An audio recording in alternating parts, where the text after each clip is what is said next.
জাযাকুমুল্লাহ খাইর। শুকরান শেখ বুরহান তার মূল্যবান আলোচনা রাখার জন্য। এখন আমরা আলোচনা শুনবো আমাদের শেখ আজমাল হুসাইন হতে। তার বিষয়বস্তু নবী রাসূলদের দাওয়াতের মূলনীতি। অত্যন্ত গুরুত্বপূর্ণ এটি বিষয়। সময় স্বল্পতা হলেও হয়তোবা এই স্বল্প সময়ের মধ্যে আল্লাহ পাক আমাদেরকে প্রদান করলে এর দ্বারা অনেক উপকৃত হব। তো আমরা এখন শেখের বক্তব্যের অপেক্ষায় রইলাম। ইনশাআল্লাহ এখনই তিনি শুরু করবেন। আমরা মনোযোগ সহকারে শোনার জন্য চেষ্টা করব। সময় কয়েক মিনিট শোনার একটু হয়ে গেল, তো ইনশাআল্লাহ 3:25-এ শেষ হবে ইনশাআল্লাহ। এরপরে আসর নামাজ। তো শেখ এখন আসছেন আমাদের সম্মুখে, শেখ আজমাল হুসাইন। তাকে তার বক্তব্য রাখার জন্য অনুরোধ করছি।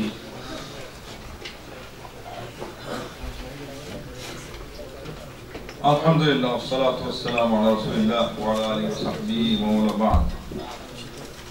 সম্মানিত আজকের এই প্রশিক্ষণ শিবিরে উপস্থিত বাংলাদেশ জামিয়াতে আহলে হাদিস সৌদি আরব জেলার বিভিন্ন শাখার দায়িত্বশীল বন্ধুবর্গ, আজকে আপনারা বিষয় শুনেছেন এবং এটা অত্যন্ত পরিচিত এবং পুরাতন বিষয়। সেই জন্য বিষয় যদি পুরাতন হয়, আবার সময়ও যদি পুরাতন হয়, মানুষও যদি পুরাতন হয়, তাহলে এখানে একটা মন্দা ভাব সৃষ্টি হয়ে যায়। এখানে দরকার হয় একটু ঝাঁকুনি দেওয়া। ওই যে আমাদের দেশে মুসাফা করার সময় বলে না, যত ঝাঁকি তত নেকি, বুঝলেন? একটু ঝাঁকুনি দেখছো, এটাই যথেষ্ট। আপনারা মুখের মাধ্যমে ঝাঁকুনি দিলেন, আমি এটাও মেনে নিলাম, কোনো অভিযোগ নাই, কেননা এটাই যথেষ্ট। কি কারণে যথেষ্ট? এটাকে বলা হয় মুচকি হাসি। কি বলা হয়? মুচকি হাসি। এটা এমন একটা সুন্নাত যে মিলাদপন্থীরা যদি বলে যে মিলাদের সুন্নত শুরু হয়েছে নবী থেকে, তা আমি বলতে পারি যে মুচকি হাসির সুন্নত শুরু হয়েছে স্বয়ং আল্লাহ থেকে। হ্যাঁ, ওরা ওদের মধ্যে কেউ কেউ এটাও বলে যে মিলাদ এর সুন্নত শুরু হয়েছে আল্লাহ থেকে। ওই যে ইন্নাল্লাহা ওয়া মালাইকাতাহু ইউসাল্লুনা আলান নবী, এমন বলে দিয়েছে যে আল্লাহ হলেন ইমাম আর মালাইকা হলো মুক্তাদি। এই মিলাদ পড়ুয়া মৌলবী আমাদের দেশে আপনারা তারে তাড়াবেন, স্বয়ং আল্লাহকেই তারা বানাই দিয়েছে মিলাদ পড়ানো ওয়ালা। বলেন ইন্না লিল্লাহি ওয়া ইন্না ইলাইহি রাজিউন। বিপদ কত দূর গড়িয়ে গেছে। আসলে এই হাসি যেটা হলো মুস্কি হাসি, হবে অর্থ হাসি না, এটা কিন্তু একটা সুন্নাত এবং এর মধ্যে অনেক উপকারিতা আছে। তো কোন ট্রেনিং কোর্সে শিক্ষকরা বলেন যে উঠবস করার জন্য, কিন্তু আমাদের এখানে বয়সের এবং পরিস্থিতি এটা মানায় না। আমি কিন্তু এটার মাধ্যমে আপনাদের এটা নিয়ে নিলাম, যেটা উঠবসের কাজ হয়ে গেছে। বলতে পারেন যে দলিল খালি দিলে হবে না, বাস্তবে বুঝাই দেন। হ্যাঁ, বাস্তবে বোঝানো আছে। দলিল তো হলো আল্লাহ রাব্বুল আলামিন সম্পর্কে হাদিসে আসছে যে আল্লাহ পাক ওই বান্দার সম্পর্কে তিনি তার অবস্থা থেকে হেসে দেন, যার বিপদ লম্বা হয়ে গেলে সে নিরাশ হতে থাকে। আর আল্লাহ দেখছেন যে ওর বিপদের একেবারেই শেষ মুহূর্তে পৌঁছে গেছিল, এই মুহূর্তে হঠাৎ করে সে হাতছাড়া হয়ে গেল। ফায়াযাল্লু ইয়াদহাক, আল্লাহ হাসেন, লিমা ইয়ারা আন্না ফারজাহু কারীব, তিনি জানেন যে তার তো সময় একেবারে ঘনিয়ে আসছে, এই মুহূর্তে সে ধৈর্যের হাতছাড়া করে ফেলল, হালটা ছেড়ে দিল। তো সাহাবারা বলছিলেন লান নাদিমা মিন রাব্বিন ইয়াদহাকু খায়রা, যে রব হাসতে পারেন, এই রবের কাছ থেকে আমরা কোনোদিন কোনো কল্যাণের ক্ষেত্রে আমরা নিরাশ হতেই পারি না। আল্লাহু আকবার। এটা কিন্তু মানুষের মধ্যেও তাই। হঠাৎ করে যদি আজকে আমাদের এই যে মেহেদী ভাই আপনারা দেখেন, আপনি তো প্রথমে চিন্তা করবেন মানুষটা কি পাকিস্তান, পাঞ্জাব না পাঠান, আর বাংলাদেশি হলে না জানি আল্লাহ জানে, বরেন্দ্র, দিয়াড়া, না জানি কি জানি। যখন হাসিটা দিবে আর দাঁত কয়টা বের হয়ে যাবে, আপনি বুঝেই ফেলবেন যে তার আসল স্বভাবটা হলো একেবারে সহজ সরল এবং একেবারে খাঁটি বাংলাদেশি মানুষ। আল্লাহ। তো এই জন্য হ্যাঁ, অনেক সময় আপনি হাসির জন্য ওই শিশু বাচ্চাদের কাছ থেকে যাওয়া লাগবে, কারণ বয়স হওয়ার পরে যখন মানুষের মন ভারী হয়ে যায়, চেহারা অন্ধকার হয়ে যায়, হাসতেই পারে না। এমন অবস্থায় কিছু হাসি ট্রেনিং নিতে হবে বাচ্চাদের কাছ থেকে। আলহামদুলিল্লাহ, বাচ্চাদের মধ্যে কি আছে? নিষ্কণ্টক নিষ্কলুষ হাসি আছে। বাচ্চারা জানে, কান্নাও নিবেন বাচ্চাদের কাছ থেকে, হাসবেনও মাঝে মধ্যে, একেবারে হাসার মতো, মাঝে মধ্যে, বেশি না, মাঝে মধ্যে হাসবেন। মুহাম্মদ বিন সিরিন কত বড় তাবেঈ, হাসান বাসরি যখন বিপদে পড়তেন কোনো মাসালায় চিঠি লিখে উত্তর জানতেন মুহাম্মদ সিরিনের কাছ থেকে। তার জীবনীতে আসছে মাঝে মধ্যে এমন ভাবে হাসতেন যে দুই পা দুই দিকে ছড়িয়ে দিত আর দুই হাতও দুই দিকে ছড়িয়ে দিত। এবার ওনাকে যদি কেউ এরকম দেখে তো ও না হেসে পারবে, যে ওনাকে দেখতো যে উনি হাসতে হাসতে একেবারে পড়ে গেছে চিত হয়ে, ওই বেচারা হাসি না হাসে পারবে? এরকম কোনো মানুষ আছে নেই বলেন? আচ্ছা, হাসতে নাকি জানে না কেউ, কে বলেছে ভাই? এই শুনে না কত হাসি খবর বলে যায়, খবর আর কত বলবেন, সবাই যেহেতু নেই এই জন্য একটা কাহিনী শুনেলাম। মাঝে মধ্যে এরকম হয়। এবং এই যে হার্ট, কিন্তু হার্টের দরজা খুলে, এখন বিজ্ঞানরা বলছে, বিজ্ঞানীরা, যে যারা হাসতে পারে এদের কিন্তু সহজে হার্ট ব্লক হয়। এই যে ব্যায়াম, তো এই ব্যায়ামটা হয়ে গেল আপনার মুস্কি হাসির মাধ্যমে। তারা এখন গবেষণা করে বলেছে যে 13 থেকে 44টি পেশি অংশ আছে মানুষের শরীরে, হাসির কারণে এটা হিলে, নড়ে।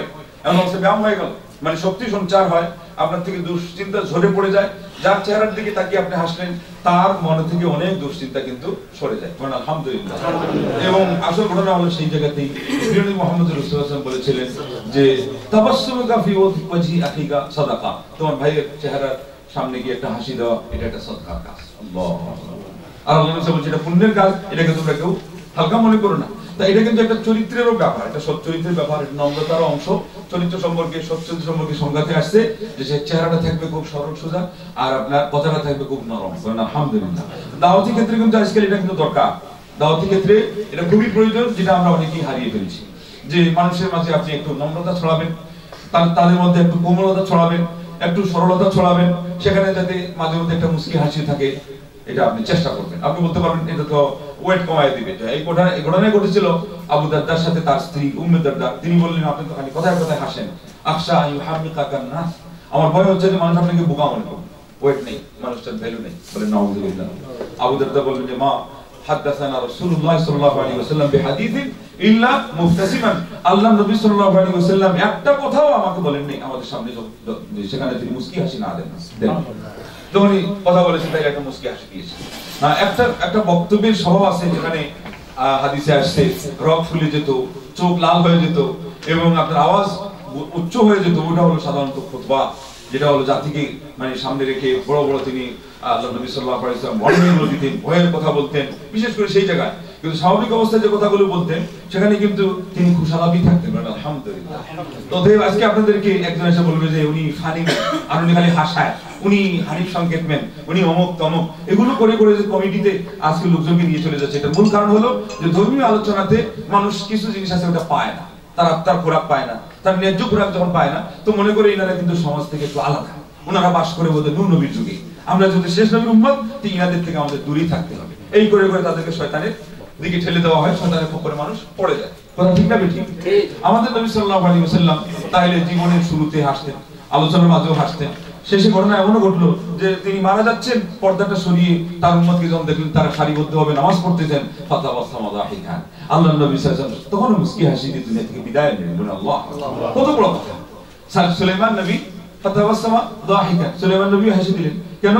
যখন দেখলেন যে একটা পিপিলিকা ওনার কথা বুঝতে পারছে। বলেন আল্লাহ, খুশি হয়ে গেলেন। ইব্রাহিম নবীর স্ত্রী যাহিকান, তিনি হেসে দিলেন যখন ফেরেশতারা তার কাছে আসলেন। হাসি পড়ে পড়েই দেখা গেল আল্লাহ রাব্বুল আলামিনের পক্ষ থেকে ইসহাক নবীর সুসংবাদ এসে গেছে। তাইলে আপনার কান্না কেন? আপনার দুঃখ কেন? আপনার দুশ্চিন্তা কেন? আপনি এত ভারী কেন? আপনি স্বাভাবিক অবস্থায় হাঁটতে থাকেন, মনের ভিতরে আনন্দ রাখেন, কারণ সাথে দেখা হলে আপনাকে মুস্কি হাসি দেন। মুসা আলাইহিস সালাম যদি যাচ্ছিলেন রাস্তা দিয়ে, তার বাচ্চা হয়ে গেল বা ঠান্ডা লাগলো, স্ত্রীকে বললেন যে একটু থামো এখানে, আমি ওই আগুন নিয়ে আসি। তিনি গেলেন একটা আগুন নিয়ে আসতে, একটা বাতি নিয়ে আসতে। আল্লাহ রাব্বুল আলামিন তার সাথে দিয়ে পাঠিয়ে দিলেন ওহী, নবুয়ত দিয়ে পাঠিয়ে দিলেন। আল্লাহু আকবার। আপনি রাস্তা দিয়ে হাঁটতেছেন, মুসা নবীকে তার নবুয়ত দিয়ে দেন, আপনাকে না জানি আরো কোন সারপ্রাইজ দিয়ে দেন। আপনার এত দুশ্চিন্তা কেন? একজন মুসলমান, আপনি তো সদা সর্বদা জান্নাতের সুখী আনন্দে আনন্দিত, এই জন্য দুশ্চিন্তাগ্রস্ত হওয়ার দরকার নেই। এই যে মুসা নবী ছিলেন নবীদের মধ্যে একজন ফকির নবী, লা ইলাহা ইল্লাল্লাহ, অসহায়, খুবই দরিদ্র, একেবারে আমরা যাকে বলি উদ্বাস্ত। তার ঘর ধরে উলো পর্যন্ত ছিল না। ওই তো ঘটনা আপনারা জানেন, ওই পানি তুলে দিলেন, তারপরে ওই সোয়াইব তাকে ডাক দিয়ে নিয়ে এরপরে দেখা গেল তিনি ঘর জামাই হয়ে গেলেন, তার সংসারের ব্যবস্থা হয়ে গেল, আল্লাহ রাব্বুল আলামিন তাহলে কি না করতে পারে। ইনি সুলাইমান আলাইহিস সালাম নবীদের মধ্যে একজন বাদশা প্রকৃতির নবী, তিনিও আল্লাহু আকবার হাসলেন। তাইলে আমার যদি পদ খুব উপরে চলে যায়, অনেক সময় শয়তান আমাকে বলবে তুমি এখন খুব দাম্ভিকতা দেখাও, তোমার হাসা চলবে না। আবার কোন সময় আসে দেখা যায় খুব দুঃখে কষ্টে থাকলে আবার শয়তান এসে বলে তোমাকে আল্লাহ পাক অনেক কষ্টের মধ্যে রাখছেন, তুমি হাসবে না। আপনাকে মনে করতে হবে যে না, আমার ইসলামে অনুমতি দেওয়া আছে, আমি অট্ট হাসি দিব না, কিন্তু মুস্কি হাসি দিবই দিব। পারবেন তো ইনশাআল্লাহ? এমনকি মাঝে মধ্যে যে আপনি অট্ট হাসি দিবেন দলিল হলো তিরমিজিতে এবং আবু দাউদে ইমাম তিরমিজি সহিহ বলছেন, ইমাম আলবানী সহিহ বলছেন যে হাত্তা বাদাত নওয়াজিজুহু, নওয়াজিজ কিন্তু একেবারে শেষের দাঁতগুলো, আল্লাহ নবী সাল্লাল্লাহু হাসলেন তার শেষের দাঁতগুলো পর্যন্ত বেরিয়ে গেল। আলহামদুলিল্লাহ। বলতে এটা এই জন্য বলা হলো, এটা আমাদের একটা খোরাক, এটাকে বলা হয় আলেমগণ বলে দিয়েছেন যেটা হলো আলেমদের মজলিসের নাস্তা, আলেমদের মাহফিলের কি নাস্তা। আমরা বলতাম যে রমজানের নাস্তা হলো আতর, রমজানের মেহমানদারি হলো আতর, এখন শুনতে পেলেন যে আলেমদের মাহফিলের নাস্তা হলো মুস্কি হাসি। বলেন আলহামদুলিল্লাহ।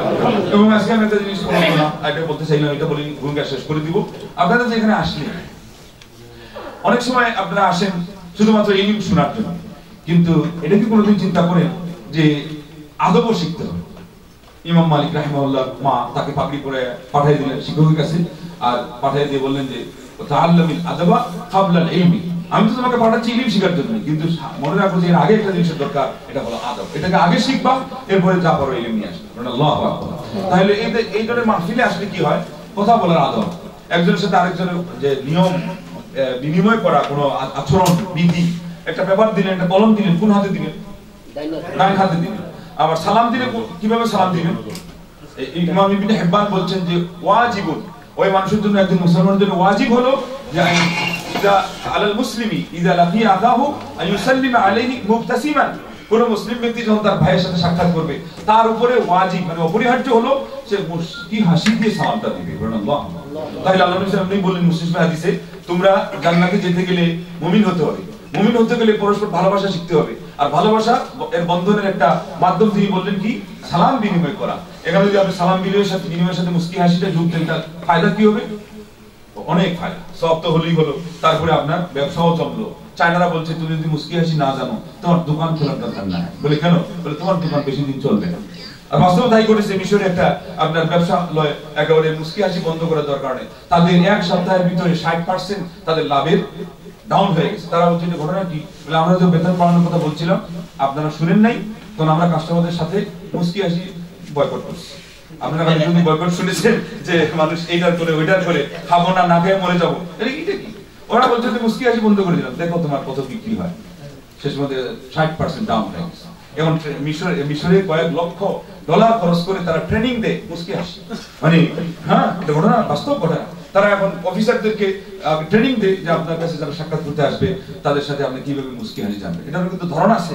একটা হলো ওই যে বললাম নিষ্কলুষ, ওটা হলো শিশুদের কাছ থেকে শিখবেন। আরেকটা, এটার নাম বলে তারা বলে সাদা হাসি। আরেকটা হলো হলুদ হাসি, হলুদ বর্ণের হাসির মধ্যে আছে গলার হাসি। তারপর একটা হলো কালো হাসি, কালো হাসির অবস্থা একেবারেই খারাপ, মানে কপটতা। ওই যে ফ্যাকশিয়াল আছে না, তো ফ্যাকশিয়ালের দাঁত দেখলে লোকজন বলে যে খুশি হওয়ার কোনো কারণ নেই। বলে কেন? বলে সে আপনাকে কোনো পুরস্কার দেওয়ার জন্য হাসে না, সে হাসতেছে কখন আপনাকে পাবে আর ভালো করে চাওয়া। তো মুস্কি হাসির মধ্যেও কিন্তু আবার কি আছে, ধরন আছে।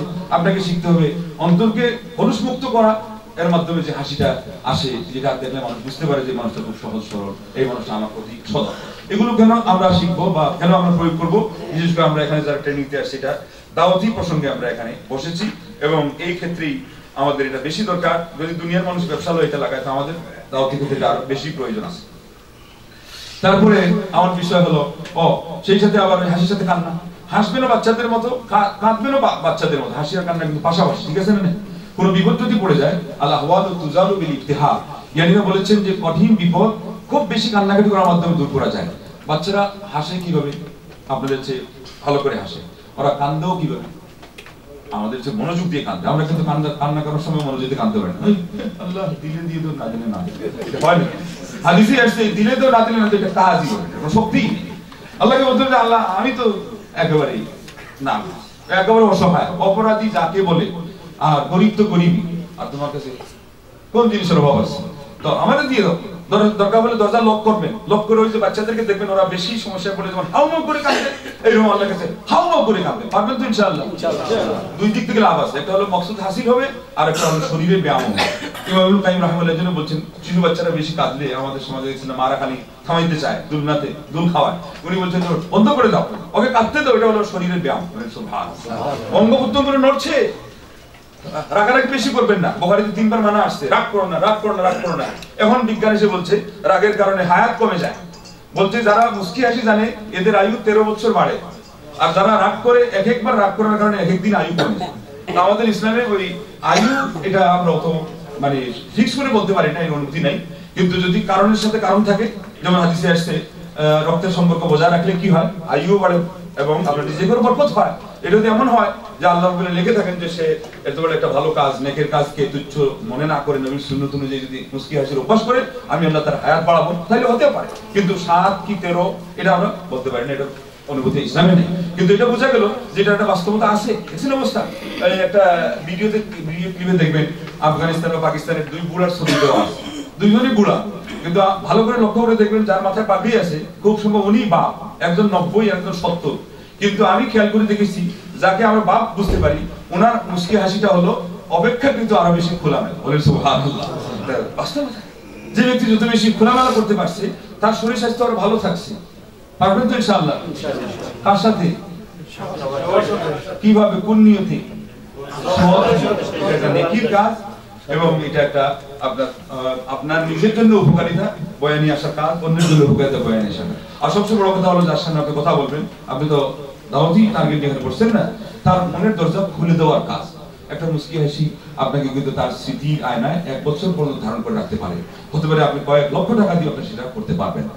সহি তারগিব আসছে যে তোমরা মানুষকে টাকা পয়সা দিয়ে তোমাদের দানবীরতা দিয়ে তাদেরকে বসে আনতে পারবে না, তোমাদের কৃপা বিতরণ করতে পারবে না, কিন্তু বলিয়া সাহ হুম মিনকুম বাসতুল ওয়াজহি ওয়া হুসনুল খুলুক, তোমরা যেন মুখটা একটু খোলামেলা করে এবং উত্তম সুন্দর ব্যবহার দিয়ে তাদেরকে তোমরা আল্লাহু আকবার তোমাদের কাছে টানো।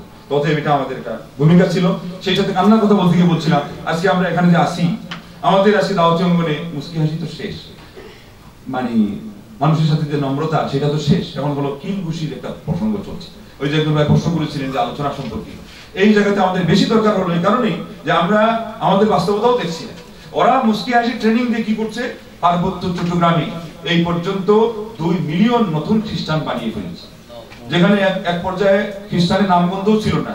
সেখানে মালুম ঘাটে গিয়ে দেখেন আপনার একটা হসপিটাল খুলে তারা 70,000 খ্রিস্টান বানিয়েছে, ধর্মান্তরিত করেছে। মসজিদে আযান দেওয়া নিষিদ্ধ করেছে, 10 কিলোমিটার পর্যন্ত। এখানে আরো 3টা মসজিদ আছে, তারা এই পর্যন্ত তাদের দৌরাত্ম্য দেখাচ্ছে যে মসজিদে মাইকে আযান দেওয়া নিষিদ্ধ ঘোষণা করে ফেলেছে। 2020 সাল নাগাদ তাদের টার্গেট হলো আপনার কি করবে, 2 কোটি মানুষকে পার্বত্য চট্টগ্রামে খ্রিস্টানে পরিণত করা, এবং তারা মানে কোটি কোটি ডলার ব্যয় করছে এবং তারা প্রস্তুতি নিচ্ছে যে এটাকে খ্রিস্টান রাষ্ট্র ঘোষণা দিবে। এমন অবস্থায় আপনারা এখন নিজেদের মধ্যে মুসলমান ভাই হিসাবে আমি ওনার এই মাসালাটা একমত না, অথবা উনি আমার সাথে একমত না, এটা নিয়েই এটা একটা পর্যায়ে আছে কোথায় আলোচনা করবে, কোন পর্যন্ত এটা যাবে। কিন্তু এটাকে কেন্দ্র করে যে আপনি এখন মুসলমানদের মধ্যেই ডিভাইড যাকে বলে, বিভক্তি করা এবং একজনকে আরেকজনের ভাই হিসাবে না নেওয়া, এটা নবীদের যখন দাওয়াতের কথা আসবে আপনি বুঝতে পারবেন এটা কিন্তু ভুল। আমাদেরকে চিন্তা করতে হবে যে আরো কিভাবে সদয় হওয়া যায়, এবং আমাদের যে সমস্ত মানুষকে তারা ছিনিয়ে নিয়ে নিচ্ছে টাকা পয়সা দিয়ে, ছলে বলে কোলে কৌশলে আল্লাহ নবী সাল্লাল্লাহু আলাইহি ওয়াসাল্লাম উম্মতদেরকে তারা কিনে নিচ্ছে, সেই জায়গায় আমরা টাকা যদি নাও দিতে পারি, কমপক্ষে সুন্দর ব্যবহার এবং নম্রতার যে ধারাটা আমরা বাদ দিচ্ছি, আমরা আজকে আমাদের আচরণ থেকে সরিয়ে ফেলছি। এটা কিন্তু বিরাট বড় একটা ঘাটতি। সাময়িকের জন্য যারা লাভ দেখে এটা কিন্তু বুদ্ধিমান মানুষ না। ওই মুরগির একটা স্বভাব হলো সে ঠ্যাঙের দিকে তাকায়, কিন্তু উট এবং হাতি আর ঘোড়া ওরা কোন দিকে তাকায়? উপরের দিকে। আপনি যদি উপরের দিকে যেতে চান আপনাকে উদার, আপনাকে একটু বড় মনে হতে হবে এবং আপনাকে ভবিষ্যতের দিকে তাকাতে হবে। এই যে আমাদের প্রফেসর আসাদুল ইসলাম সাহেব, ডক্টর আব্দুল বারী সাহেবের কথা বললেন, এই মানুষটা মারা যাওয়ার পরে যেন তার এমন কিছু গুণ বেরিয়ে আসছে, আল্লাহু আকবার, এটা একটা বদ্ধ একটা মানে আতরের পোটার মতো এখন বেরিয়ে আসছে।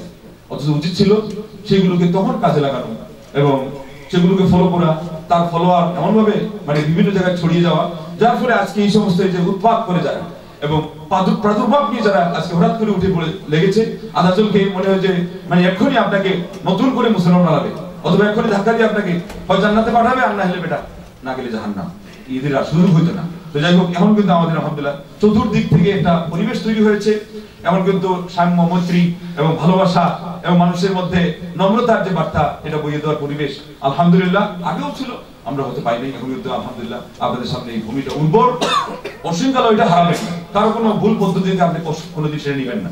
শেখ আব্দুল নূর ওনার কাছ থেকে ওই যে বললাম না, কিছু আদবের ব্যাপার আছে, কিছু ইলমের ব্যাপার আছে। আপনারা ইদানিং কিন্তু খুব বেশি ইলমের প্রতি একেবারে মত্ত হয়ে গেছে, কিন্তু আদব, ইমাম ইবনুল মুবারক রাহিমাহুল্লাহ বলছিলেন, আমাকে যদি কেউ বলে যে একজন মানুষের কাছে ইলমুল আউয়ালিন ওয়াল আখিরিন, আগের এবং পরের সকল মানুষের বিদ্যা আছে, আর এই মানুষটা মারা গেছে, আমার সাক্ষাৎ হয় নাই, আমার আক্ষেপ হবে না। কিন্তু কেউ যদি বলে একটা মানুষের কাছে খ্রিস্টটা কিন্তু একটা পাদ্রী, খ্রিস্টান পাদ্রী, আল্লাহ নবীর আগের যুগে, তার আদব আছে, আর সেই লোকটা মারা গেছে, আমি সাক্ষাৎ করি নাই, আমার আক্ষেপ হবে। কেন বললেন? ইনি এই জন্য বলেছিলেন, তিনি সেই মানুষ যিনি বলেছিলেন যে তাআল্লামতু আল আদবা 30 সানা ওয়া তাআল্লামতুল ইলমা 20 সানা, আমি 30 বছর আদব এর প্রশিক্ষণ নিয়েছি আর 20 বছর মাত্র ইলমের প্রশিক্ষণ নিয়েছি। আল্লাহু আকবার। কথাবার্তা, আচরণ বিধি, শব্দ, বডি ল্যাঙ্গুয়েজ, ওই যে মুস্কি হাসিটা হলো বডি ল্যাঙ্গুয়েজ।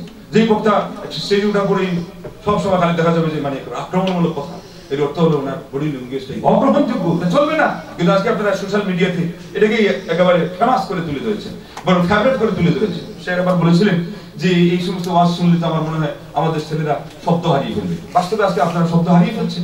আপনারা দাওয়াতি ক্ষেত্রে যে শব্দগুলো এখান থেকে নিচ্ছেন বিভিন্ন আলোচনা থেকে, এই শব্দগুলো বর্জনীয়, এগুলো শব্দ দাওয়াতি ক্ষেত্রে একেবারে অগ্রহণীয়। বিশেষ করে যখন আপনার সংখ্যা কম থাকে, এমন অবস্থায় এটা ইতিহাস প্রমাণ করেছে যে আমাদের পূর্বসূরি সালেফে সালেহিনরা যে শব্দ ব্যবহার করেছেন, এটা হলো নমনীয়তার শব্দ। আর আপনি হলেন সেই নবীর উম্মত, নবী মুহাম্মদ রাসূলুল্লাহ সাল্লাল্লাহু আলাইহি ওয়াসাল্লাম, যিনি আল্লাহু আকবার, তাকে আল্লাহ কি দেন নাই, সব কিছু থাকা সত্ত্বেও তার হৃদয় ছিল কেমন। কোথায় কোথায় এসে গেল শেখ মুহাম্মদ সালেহ আল হুসাইমিন রাহিমাহুল্লাহ, তাদের তো নাম আপনারা শুনেছেন, তাদের ইলমের কথা অনেক শুনেন, আদবের কথা খুব কম শুনেন। আজকে একটা ঘটনা শুনি, উনি মসজিদে বের হচ্ছেন, উনি ওই জামে হুনাইজার ইমামও বটে, মুদাদ্দিসও বটে, তার হাতে আছে এই যে দেশে এই উদ লাকড়ি দিয়ে যে ধুনি, যেটা সুগন্ধি ছড়ানো, যেটা নিয়ে মানুষ হাঁটে, উনি এখানে মসজিদ যাচ্ছেন, ইমাম এবং কত বড় একজন আলিমে দ্বীন। একটা বখাটে ছেলে এসে সিগারেট জ্বালাবে তো জ্বালাবে, আবার ওনার সেই ওই ধুনির বাটি থেকে বলছে যে সে হাল মুমকিন হাল ইউমকিন আন ওয়াল্লি আসিজার, বলছে আমি কি সিগারেটটা জ্বালাইতে পারি। উনি কি বলতেন? আমাদের আজকে আপনাকে মিলান, আমাদের সমাজে যে সমস্ত আজকাল কিছু নতুন স্কলাররা বের হয়েছে, আলোচনা বের হয়েছে, ওইটা তো দূরের কথা, ওই ছেলেকে ওখানে সিগারেট হাতে দেখলে কি বলতো? কয়েকজনকে বলতো তার সাথী সঙ্গীদেরকে, একজনকে বলতে লাঠি নিয়ে, আরেকজনকে বলতে মুকুর নিয়ে আয়, আরেকজনকে বলতে যে একটা পারলে তুই বক্সিং দিয়ে ওরে শেষ করে। ওটা মাথায় নেই। শেখ মুহাম্মদ সাল্লাল্লাহু আলাইহি ওয়াসাল্লাম কি বলছেন? ফাদ্দাল ইয়া ওয়ালাদি, হে প্রিয় বৎস, নাও তুমি আগুন ধরাও। সুবহানাল্লাহ। কেন? উনি জানেন যে এখন পর্যন্ত এই ছেলে না জানে এই সিগারেটের ভয়াবহতা কত, আর না চিনি আমাকে যে আমি মুহাম্মদ সাল্লাল্লাহু আলাইহি ওয়াসাল্লাম কে। কিন্তু তিনি এত সহাস্য বেদনের মানুষ ছিলেন এবং এত বিনয়ী ছিলেন। হাসি দিয়ে যখন এটা বলছেন, এরপরে তার প্রতিক্রিয়া কি হয়েছে?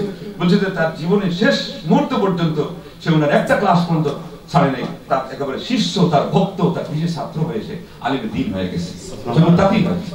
কিন্তু আপনি হয়তো এর বিপরীতে দেখবেন যে আরেকজনকে, আমাদের সমাজের স্বভাব তো হলো শব্দের ভক্ত নরমের দম, হঠাৎ করে মানে ধমকি দিয়ে একটা বসে এনে ফেলছে, এই কিন্তু বুঝবেন যে ঠিক হয়নি, এটা আপনার সামনে আসলে পীর হয়ে আছে, ওটা একটু দূরে গেলে সুর হয়ে যায়, এটা তৈরি করা হয় নাই তো। তাহলে গঠনমূলক ভাবে মানুষকে তৈরি করতে গেলে ইসলামের যে পদ্ধতি, এগুলো বিকল্প আছে? কোনো বিকল্প নেই। যাই হোক, আমাদের বিষয় ছিল নবী রাসূলদের দাওয়াত। নবী রাসূলদের দাওয়াতের বিষয় এটা সবাই জানেন, ইয়া কওমি ইবুদুল্লাহ মা লাকুম মিন ইলাহিন গায়রু, হে আমার সম্প্রদায়, তোমরা আল্লাহর ইবাদত করো, তিনি ছাড়া তোমাদের কোনো মাবুদ নেই। এটা কিন্তু সকল নবীদের বিষয়। আল্লাহু আকবার। এটার নাম হলো শাব্দিক করতে বা মানে শব্দ পারিভাষিক করতে এটার নাম আমরা বলি কি? তাওহীদ, মানে আল্লাহর একত্ববাদ। সকল নবী এটা নিয়ে এসেছেন। এর পাশাপাশি কিন্তু আরো কিছু বিষয় আছে যেগুলোতে সকল নবী এক ছিলেন। তার মধ্যে একটা জিনিস হলো, বড় একটা দিক হলো চারিত্রিক দিক। আর ইসলামের রূপগুলো দেখা যায়, পাওয়া যায়। ইসমাঈল আলাইহিস সালাম থেকেও আসছে, ওনার ক্ষেত্রে কোরআনে আসছে, আপনার এই ঈসা আলাইহিস সালাম ক্ষেত্রেও আসছে যে তিনি আমাকে নির্দেশ দিয়েছেন যে সালাতি ওয়াজ যাকাত, আমাকে নির্দেশ দিয়েছেন আমি যেন নামাজ আদায় করি, আমি যেন যাকাত প্রদান করি। যাকাত এবং নামাজ এটা পদ্ধতি হয়তো ভিন্ন ছিল, কিন্তু বিষয় হিসাবে দেখা যায় যে ইসলামের রুকুনের মধ্যে এই সবগুলো ছিল। আর রোজার কথা তো সূরা আল ইমরান আপনারা পেয়ে গেছেন। আপনার আল্লাহ পাক বলেছেন কুতিবা আলাইকুমুস সিয়ামু কামা কুতিবা আলাল লাযিনা মিন ক্বাবলিকুম লাআল্লাকুম তাত্তাকুন। তাহলে ইসলামের রুকুনগুলো আমরা দেখি, এগুলো সকল নবী রাসূলদের দাওয়াতের মধ্যে ছিল। চারিত্রিক বিষয়গুলো কিন্তু ছিল। এটা বুখারীতে আসছে যে ইন্না মিম্মা আদরাকান নাসু মিন কালামিন নবুওয়াতিল উলা ইযা লাম তাস্তাহি ফাসনা মা শি'তা। লোকজন প্রথম যুগের নবুয়তের যে কথাগুলো তারা পেয়েছে, তার মানে সকল নবীদের মধ্যে এটা ছিল। এটা হলো কি? লজ্জা। বলেন সুবহানাল্লাহ। তুমি তো লজ্জা না করো তাহলে যা ইচ্ছা তা করতে পারো। তাহলে চারিত্রগত গুণের যে কথাগুলো এবং আকীদাগত যে বিষয়গুলো এবং ইবাদতের ক্ষেত্রে ইসলামের রুকুনগুলো, হজ্জের কথা তো ইব্রাহিম আলাইহিস সালাম থেকে এসে গেল, ওয়াজিন ফিন নাসি বিল হজ, সেগুলো দেখা যায় সকল নবীদের যুগে ছিল। সেখান থেকে বুখারী হাদিসে আসছে যে আল আম্বিয়াউ ইখওয়াতু আল্লাহ, সকল নবীরা হলেন তারা নবীগণ হলেন বৈমাত্রিক, তারা ভাই। তাদের আকীদা হলো এক এবং শরীয়ত হলো ভিন্ন। তবে এখন আমরা যেটা বলতে চাচ্ছি সেটা হলেই আল্লাহ নবী সাল্লাল্লাহু আলাইহি ওয়াসাল্লাম, আপনি দেখবেন যে ওহী নাযিল হওয়ার আগেই তার মধ্যে কি ছিল? সত্যতা ছিল। মা খাদিজা রাদিয়াল্লাহু আনহা যখন তাকে সান্ত্বনা দিচ্ছিলেন তখন কি বলেছিলেন? ইন্নাকা আল্লাহ লা ইউযিকা আল্লাহ আবাদা, আল্লাহ পাক আপনাকে অপমান করবেন না। কেন? ইন্নাকা লা তাসদুকুল হাদিস, তুমি সত্য কথা বলো। তাহমিলুল কাল, মানুষের কঠিন বোঝা ভারী যে জিনিসগুলো এগুলো ক্ষেত্রে তুমি সহযোগিতা করো। তুইনু আলা নওয়াইবিল হক, বিপদ মুহূর্তেও গিয়ে তাদের পাশে দাঁড়াও।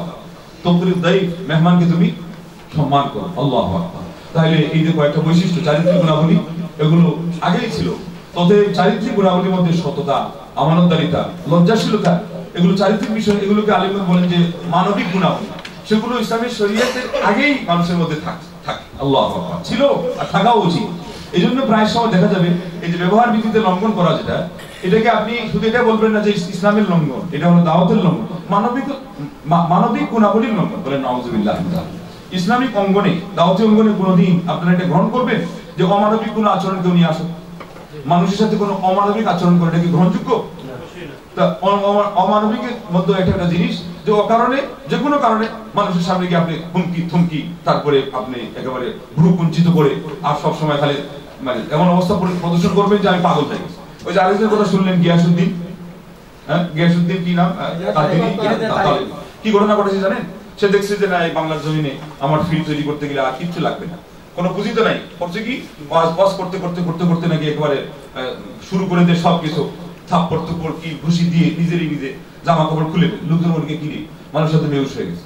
না জানি কত হকের কথা সে নিয়ে আসে, আসলে কি ঠিক। এই পদ্ধতি আগে ছিল শিয়া আলিমদের কাছে। আপনি যে ইদানিং তো সবই পাওয়া যায়, শিয়া আলিমরা এমন পাগল হয়ে গেছে, হঠাৎ করে মিম্বর থেকে পড়তে শুরু করছে, তো লোকজন তাকে নিয়ে মানে ব্যস্ত হয়ে গেছে। হ্যাঁ, তো আজকে আমাদের সমাজে এমন কিছু আচরণ বিধি, বডি ল্যাঙ্গুয়েজ যাকে বলা হয়, এগুলোর মধ্যে এমন কিছু পরিস্থিতি, আপনি যদি ভয়েস না শোনেন আর কোনো একটা এই ভিডিও ক্লিপ খুলেন, তো হাতের অবস্থা দেখে আপনি নিজে ভয় পেয়ে যাবেন। আমি কয়েকজন মানুষকে যখন দেখাইতে গেছি, ইনি কি মারতে আসছেন নাকি আমাদেরকে কিলাইতে আসছে।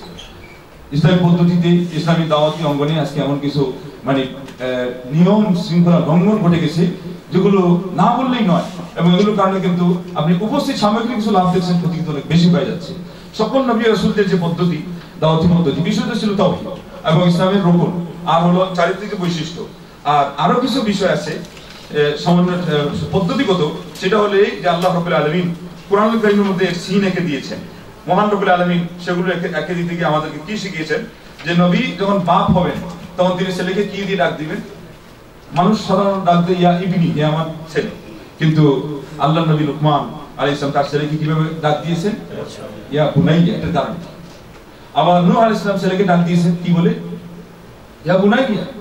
ওটা কিন্তু কঠিন রাগের সময় এবং কঠিন একটা বিপদ মুহূর্তে, তাও কিন্তু ডাক ওইটাই, কারণ এটা হলো তিনি দাওয়াতি অঙ্গনে কাজ করছেন। ইয়া বুনাইয়া, হে প্রিয় বৎস।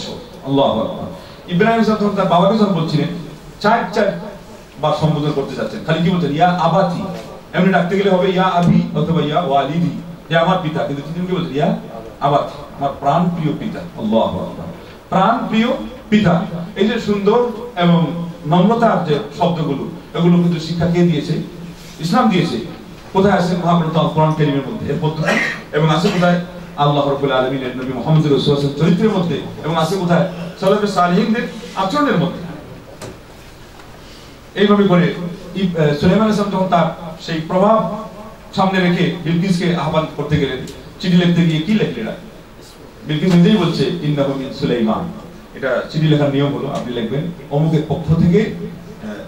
আমরা আগে লিখি টু, কিন্তু ইসলামী পদ্ধতি হলো আগে লিখবেন ফ্রম, তার পক্ষ থেকে, ইন্নাহু মিন সুলাইমান, বিলকিস বলছে এটা সুলাইমানের পক্ষ থেকে আসছে। ওয়া ইন্নাহু, আর সেখানে কি আছে বিসমিল্লাহির রহমানির রহিম। তাহলে এটা বলার পর তিনি বলেন আল্লাহ তাআলু আলাইয়া ওয়া আতুনি মুসলিমিন, সূরা নামলের 29 থেকে 31 নম্বর আয়াত পর্যন্ত আসছে যে মুসলমান হয়ে এসে যাও, আমার উপরে কোনো দৌরাত্ম্য করার কোনো সুযোগ সেখানে নাই। অথচ উনি পারতেন এটা বলতে, এই কথা না বলে, এইভাবে না বলে, কোনো ভূমিকা ছাড়াই বলতেন যে কোথায় থাকো, বাস বুঝো না, বাস করো কোন যুগে, হ্যাঁ তারা রাজত্ব, সব কিছু রাজত্ব। বাসুলে মা দাতে মুলকে সারওয়ারি আজমুতি খাতেম আজদে ওয়া ফেরি, ফারসি ভাষী কবি এজন্যই বললেন যে আল্লাহ রাব্বুল তাকে রাজত্ব দিয়েছিলেন। ফেরেশতা যেমন আছে, জিন, দৈত্য, দানব, কুল মাখলুকাত, এমনকি বায়ু, আবহাওয়া পর্যন্ত তার সেই যেটা বাহন ছিল, কোন ইঞ্জিন ছাড়া তার বিমান চলতো। আল্লাহু আকবার, সব কিছু তার অধীন। ওখানে ওটা বলা দরকার ছিল যে ভূমিকা দিয়ে বিসমিল্লাহ আল্লাহর নাম দিয়ে না, আল্লাহু আকবার, যদি এটাই হইতো পদ্ধতিতে যার যেটা প্রভাব আছে ওটা খাটানো যায় না, উনি সুন্দর পদ্ধতি অবলম্বন করে বলেছেন যে মুসলমান হয়ে এসে যান, ভালো হবে। এটা হলো ভদ্রচিত ভাষা, এটা হলো সুন্দর ভাষা। ওকে অনেক বড় শক্তি, অনেক সামর্থ্য, অনেক কিছু থাকা সত্ত্বেও এই কথা তিনি বলেছেন। আমাদের এখানে কিন্তু আরেকটা বিষয় আমরা পেয়ে গেছি, এটা কি বিসমিল্লাহির রহমানির রহিম, তাই শুধু কোরআনের আয়াত না, এটা কোথায় ছিল? সুলাইমান নবীর যুগেও ছিল। আল্লাহু আকবার। তাইলে পরে বিসমিল্লাহির রহমানির রহিম এই জিনিসটা আমরা পাইলাম, যেটা নবীদের, অন্যান্য নবীদের যুগেও ছিল। আমরাও আমাদের সকল কাজ শুরু করতে হলে কি বলবো? বিসমিল্লাহ বলবো, এবং আল্লাহর নাম নিয়ে সকল কাজ আমরা করব, এবং আমাদের আশা ভরসা, আমাদের চিন্তা চেতনা সবকিছু আল্লাহ কেন্দ্রিক হবে। তাহলে আমাদের জীবন কি হবে? বরকতপূর্ণ হবে। এবং সেই সাথে আমরা বলবো যে প্রিয় নবী মুহাম্মদ রাসূলুল্লাহ সাল্লাল্লাহু আলাইহি ওয়াসাল্লাম আমাদেরকে এত কষ্ট করে যেই নামাজি অবস্থায় রেখে গেলেন, এবং এই অবস্থা থেকে তিনি মুস্কি হাসি দিলেন, আমরাও আমাদের এই নবী সাল্লাল্লাহু আলাইহি ওয়াসাল্লামের মুস্কি হাসিটা ধরে রাখার জন্য তার যে প্রতিনিধিত্বের দায়িত্ব পেয়েছি, এই যে আজকে শুনলেন বাংলাদেশ জমিয়তে আহলে হাদিস, তারা নবী সাল্লাল্লাহু আলাইহি ওয়াসাল্লামের উত্তরাধিকারী হিসাবে বাংলাদেশের প্রতিনিধিত্বের দায়িত্ব নিয়েছেন। সেই জায়গায় যে আমরা এখানে একটা সুযোগ পেলাম, এটাকে আমরা যেন আল্লাহর উপরে ভরসা করে আল্লাহর নাম নিয়ে আল্লাহ রাব্বুল আলামিনের পক্ষ থেকে আল্লাহ প্রদত্ত পদ্ধতি এবং প্রিয় নবী মুহাম্মদ রাসূলুল্লাহ সাল্লাল্লাহু আলাইহি ওয়াসাল্লামের পক্ষ থেকে যে ব্যাখ্যাটা দেওয়া হয়েছে, সেই সাথে সালাফে সালেহিনরা এই জিনিসগুলো যে আমাদের সামনে ব্যাখ্যা করে দিয়েছেন, আমরা যেন সেইগুলো এইভাবেই বুঝে নিতে পারি, আয়ত্ত করতে পারি, আমল করতে পারি, অন্যদের পর্যন্ত আমরা পৌঁছে দিতে পারি। পৌঁছে দিও আমার বাণী সবার কানে কানে, যা শুনেছ আমার থেকে সবাই যেন জানে। সালাফে সালেহিনরা তারা দাওয়াত দিয়েছেন। একজন আলিমের কাছে মাহফিলে, ইবনে জৌজির মাহফিলে 60 লক্ষ মানুষ উপস্থিত হয়েছে, মাইকও ছিল না, আল্লাহ পৌঁছায় দিয়েছে। বরকত কোথায়? আর আমরা মাপি কি? মাইক ছিল না, 60 লক্ষ পর্যন্ত মানুষ মাহফিলে উপস্থিত হইতো। ওই বরকতের কথা আজকে আমাদের লোক ভুলে গেছে। আজকে আমরা অনেক সময় মনে করি যে আমার ওয়াজ শুনে, আমার ধমকি শুনে কতজন মানুষ আমাদের সংগঠনে আসলো, আমরা মনে করি এটাই আমার হিসাব। এটা হিসাব হলো আল্লাহ নবী বুখারীতে হাদিসে আসছে, এক নবী চলে যাবে, তার একটা উম্মত নেই। তো নবী যদি ধমকি দিতেন, আমার মনে হয় আমার মতো মানুষের ধমকি শুনলে যদি 10 জন আসে, আল্লাহর পর নবী যদি ধমকি দেওয়া শুরু করে দিন দাওয়াতের ক্ষেত্রে, 10,000 এসে যায়। কি বলেন ভাই? তাহলে পদ্ধতিগত মাঝে মধ্যে কিছু আছে যে শক্তের ভক্ত নরমন্ডল, যেখানে আপনার অধীনস্থ, সেখানে আপনি শাসন খাটাবেন, ওটা কিন্তু বলে দেওয়া হয়েছে, ক্লাসিফিকেশন করে দেওয়া হয়েছে মুসলিম হাদিসে, যে অন্যায় দেখলে ফালুগাইয়িহু বিয়াদি, কখন সে প্রথমে তার পাওয়া খাটাবে হাত দিয়ে, এটা হলো তার অধীনস্থদের। এরপরে না বললে বিলিসানি, কেন বলা হলো বিলিসান? আল লিসান, লিসান ব্যবহার করতে কিভাবে? ওয়াকুলু লিন-নাসি হুসনা, আল্লাহু আকবার। কোরআন বলে দিয়েছে মানুষের উদ্দেশ্যে সুন্দর কথা বলো, নরম কথা, আল্লাহু আকবার। আল কালামুল লাইয়িন ইয়াগলিবুল হাক্কাল বাইয়িন, নম্র কথায় অনেক সময় একেবারে সুস্পষ্ট হককেও প্রতিহত করে ফেলে। আজকে বাতিলপন্থীরা দেখেন মজা করে আপনার খুশালাপি হয়ে তারা সুন্দর করে মিষ্টি ভাষায় আজকে আমাদের লক্ষ লক্ষ মানুষকে টেনে নিয়ে চলে যাচ্ছে। কথা কি বাস্তব না বাস্তব? সেই জায়গায় আপনি হঠাৎ করে ওই নগদের চিন্তা কেন করেন? আপনি হকপন্থী, আপনার ভাষাটাও হক হিসাবে থাকতে হবে, আপনার আচরণবিধি সবটাই হক হিসাবে থাকতে হবে। বাতিলের কোনো দিকে আপনি যাবেন না, তা না হলে ওইটাই আপনার জন্য একদিন পুরা নৌকাকে পাল্টি দেওয়ার কারণ হবে। এবং আজকে কিন্তু কারণ হয়েই দাঁড়িয়ে গেছে। একদম কিন্তু বলেই বেড়াচ্ছে যে ওনারা মানুষকে কিভাবে কোণঠাসা করে। এসে এনাকে বলে যে তোকে ফকির বানিয়ে চলে যাবো, আরেকজন বলছে তোকে কবর দিয়ে চলে যাবো। ইন্না লিল্লাহি ওয়া ইন্না ইলাইহি। এটা ইসলামী কোনো ল্যাঙ্গুয়েজ, কোনো ভাষা? আমাদের কোনো আলেমদের মুখ থেকে এই শব্দ শুনেছিলেন? এই শব্দ এবং এগুলো নিয়ে কিন্তু প্রতিবাদ শুরু হয়ে গেছে। আপনাদের এক পক্ষ দেখলে হবে না, সবই দেখতে হবে, সবই দেখতে হবে আমাদের এর প্রভাব কি হচ্ছে। আর আসল ঘটনা হলো আমাদের হকপন্থী যারা দাওয়াতের পতাকাবাহী, তাদের তো এগুলো এমনি নিজেই জানা থাকা দরকার ছিল আগ থেকে, যে আমার এই পদ্ধতি ইসলাম যখন দেয় নাই, আমি এটা অবলম্বন করতে যাবোই কেন? আমার পক্ষে এটা অবলম্বন করতে যাওয়া মোটের উপরে এটা ভুল। তো যাই হোক, নবী রাসূলদের যে চরিত্র, উন্নত মানের চরিত্র, সেটা হলো নমনীয়তা, নম্রতা, ভদ্রতা এবং বিনয়। আমাদের নবী মুহাম্মদ রাসূলুল্লাহ সাল্লাল্লাহু আলাইহি ওয়াসাল্লাম সারা সকল নবীদের মধ্যে কিন্তু সবচেয়ে বেশি বিনয়ী ছিলেন, সবচেয়ে বেশি বিনয়ী ছিলেন। ইমাম ইবনে কাইয়িম রাহিমাহুল্লাহ বলছেন যে কাল কিয়ামতের দিন তার হাতে যে লিওয়াল হাম দেওয়া হবে, প্রশংসার যে পতাকা, এবং তাকেই যে শাফায়াতে কুবরার অধিকারী বানানো হবে, এটা তার না। উনি বলেছেন তিনি আল্লাহর উদ্দেশ্যে এই দুনিয়াতে, এই আসমানের নিচে জমিনের উপরে সকল মানুষের মধ্যে সবচেয়ে বেশি বিনয়কে তিনি নিজের মধ্যে প্র্যাকটিস করতে পেরেছিলেন। তিনি সবচেয়ে বেশি বিনয়ী ছিলেন। এই জন্য আল্লাহ তার মর্যাদা এত ঊর্ধ্বে উন্নীত করেছেন যে কাল কিয়ামতের দিন আনা সাইয়্যিদু ওয়ালিদ আদম ইয়াউমুল কিয়ামা ওয়ালা ফাখ, আবার সেখানে এটা বলে দিয়েছে আমি আদম সন্তানের সর্দার, এবং এই কথার উপরে ওইটা আল্লাহ দিয়েছেন, কোনো অহংকার নাই। আল্লাহু আকবার। আপনি যেহেতু সেই নবীর উম্মত, আপনিও নবীর সাথে জান্নাতে যদি যেতে চান এবং বড় কিছু আল্লাহর কাছে আপনি অর্জন করতে চান, আপনাকে কিন্তু বেশি এবং বেশি বেশি করে বিনয়ী স্বভাব নিজেদের মধ্যে প্র্যাকটিস করার অভ্যাস করতে হবে, এবং মানুষের মধ্যে কিভাবে ভালোবাসা এবং নম্রতা, দয়া মায়া বার্তা এটা ছড়িয়ে দেওয়া যায়, এটা চেষ্টা করতে হবে। ওই যে খ্রিস্টান পাদ্রীরা, এমনকি তাদের যে খ্রিস্টান মিশনারি কর্মীরা মাঠে গিয়ে আমাদের ছেলেদেরকে, সোনামণিদেরকে তারা কিনে নিচ্ছে, কি দিয়ে জিনিস জানেন? সব কিন্তু টাকা দিয়ে না, কিছু তারা কিনে নিচ্ছে, তারা ওই মানুষের সাথে ভালো ব্যবহার দেখায়, সুন্দর একটা কথা বলে, তাদের সাথে একটু হাসি রসে তারা চলে, এবং ওই গ্রামে গঞ্জে প্রত্যন্ত অঞ্চলে গিয়ে দেখেন শুধু আপনার নরওয়ে থেকে একজন ডাক্তার তার স্ত্রী সহ প্রত্যন্ত অঞ্চলে বাস করা শুরু করেছে, প্রায় 20 বছরের ঊর্ধ্বে। আমরা ওই পত্রপত্রিকায় বা চ্যানেলে দেখছি যে সেবার কাজ করে। পরে ওখানে যারা মাঠকর্মী গিয়েছে, গিয়ে দেখে যে উনি কি করেন, উনি দিনের বেলা সেবা দেন, আর রাতের বেলা ওই যে নটরডেম কলেজের মতো করে রাতের ক্লাসের ব্যবস্থা করে উনি মানুষকে ধর্মান্তরিত করেন। কি করে এটা? শান্তির বার্তা আমি বইয়ে দিই, শান্তির বার্তা নাম দিয়ে শান্তির বার্তা। নামাজের নাম দিয়েছে প্রার্থনা, এবং মসজিদের খতিব ইনজিল শরীফ থেকে খুতবা দেয়, ইনজিল শরীফ থেকে। আল্লাহ বলেন নাউযুবিল্লাহ। মসজিদ কমিটির সভাপতি খ্রিস্টান হয়ে বসে আছে, ইমাম খতিব খ্রিস্টান হয়ে বসে আছে। এইগুলো আচরণ দেখে এই মুহূর্তে আমাদের উচিত যে আমরা আমাদের মধ্যে আরো কিভাবে কাদা ছুড়াছুড়ি করবো এটা করা, নাকি না আমাদের মধ্যে কিভাবে কাছে টানার যে একটা স্বভাব, সেটাকে বেশি বেশি করে প্রয়োগ করা। এমনকি বোঝানো এই কথা যে আমরা সবাই অন্তত পক্ষে কাফি এবং মুশরিক, বৌদ্ধ, খ্রিস্টান এবং যারা আমাদের এই সমস্ত পরিচয় টুকরাদেরকে টেনে নিচ্ছে, এদের মোকাবেলায় কোনো শব্দ তুলতে গেলে, কোনো প্রতিবাদী কণ্ঠ যদি উচ্চারণ করতে হয় এবং কোনো ভূমিকা পালন করতে হয়, আমাদের সবাইকে ভাই ভাই হয়ে যাওয়া উচিত কি উচিত না? আর এটা করতে গেলে প্রত্যেকের অন্তর থেকে একজন আরেকজন সম্পর্কে কুধারণা এবং ঘৃণা, সেটাকে অবশ্যই সরাইতে হবে, এবং দেখা হলেই হাসিমুখে সালাম দিতে হবে। তারপরে কাছে টানার যে স্বভাব, কোনো সময় একটা বাদাম দিয়ে, কোনো সময় আপনার হোটেলে 4 টেবিলে তাকে বসিয়ে, কোনো সময় যে কোনো একটা আদর আপ্যায়ন করে সুন্দর একটা পরিবেশ আপনি পেলে সেখানে তাকে ডাক দিয়ে নেবেন, সুন্দর কোনো আপনার উপস্থাপনা তাকে দেখাবেন যে আমরা আলহামদুলিল্লাহ এইভাবে দাওয়াতি কাজ করে থাকি, তাহলে আপনাদের দেখে সে কি হবে, সে আকৃষ্ট হবে। আল্লাহ যেন আমাদেরকে তৌফিক দান করেন যে নবীদের প্রদান অনুসরণ করে আমরা দাওয়াতি কাজ করতে পারি, এবং আল্লাহ আমাদের গুনাহ মাফ করে দেন। আমিন ইয়া রাব্বাল আলামিন ওয়া আখিরু দাওয়ানা আলহামদুলিল্লাহি রাব্বিল আলামিন। আসসালামু আলাইকুম ওয়া রাহমাতুল্লাহি।